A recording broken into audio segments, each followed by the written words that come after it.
بسم اللہ الرحمن الرحیم۔ حضرت ابی بن کعب رضی اللہ تعالیٰ عنہ کا بیان ہے کہ میں ایک روز مسجد نبوی میں تھا، اتنے میں ایک شخص آیا اور نماز پڑھنے لگا۔ اس نے نماز میں قرأت اس طرح کی کہ مجھے عجیب معلوم ہوئی۔ پھر ایک اور شخص آیا، اس نے ایسی قرأت کی جو پہلے شخص سے بھی مختلف تھی۔ جب ہم نماز سے فارغ ہوئے تو ہم تینوں نے رسول اللہ صلی اللہ علیہ وسلم کی خدمت میں حاضر ہوئے۔ میں نے حضور صلی اللہ علیہ وسلم سے عرض کیا کہ اس شخص نے قرآن مجید اس طرح پڑھا ہے جو مجھے درست نہیں معلوم ہوا، اور اس دوسرے شخص نے جو اس سے بھی مختلف طریقے سے پڑھا ہے، یہ کیا معاملہ ہے؟ نبی صلی اللہ علیہ وسلم نے ان دونوں کو اپنے اپنے طریقے سے قرآن پڑھ کر سنانے کا حکم دیا۔ ان دونوں کی قرأت سن کر حضور صلی اللہ علیہ وسلم نے انہیں درست قرار دیا۔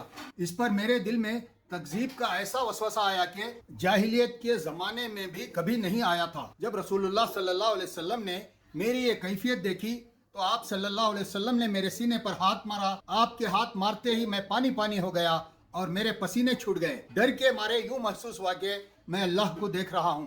پھر حضور صلی اللہ علیہ وسلم نے مجھے مخاطب کرتے ہوئے فرمایا، اے ابی، جب قرآن مجید میری طرف بھیجا گیا تو مجھے حکم دیا گیا کہ میں اسے ایک حرف پر یعنی لہجے کے مطابق پڑھوں، اور وہ لہجہ قریش کا لہجہ تھا۔ میں نے جواب میں یہ عرض کہلا بھیجی کہ میری امت کے ساتھ نرمی برتی جائے۔ پھر پلٹ کر مجھے جواب دیا گیا کہ 2 احرف یعنی 2 لہجوں پر پڑھ سکتے ہو۔ میں نے پھر جواب میں عرض کیا کہ میری امت کے ساتھ اور نرمی برتی جائے۔ تیسری مرتبہ جواب میں یہ فرمایا گیا کہ اچھا، آپ قرآن کو 7 لہجوں کے ساتھ پڑھ سکتے ہو۔ مزید یہ ارشاد ہوا کہ جتنی مرتبہ تم نے گزارش کی ہے اور تمہیں اس کا جواب دیا گیا ہے، اس پر تمہیں اتنی ہی دعائیں مانگنے کی اجازت دی جاتی ہے اور دعائیں قبول ہوں گی۔ اس پر میں نے عرض کیا، اے خدا میری امت کو معاف کر دے، اے خدا میری امت کو معاف کر دے۔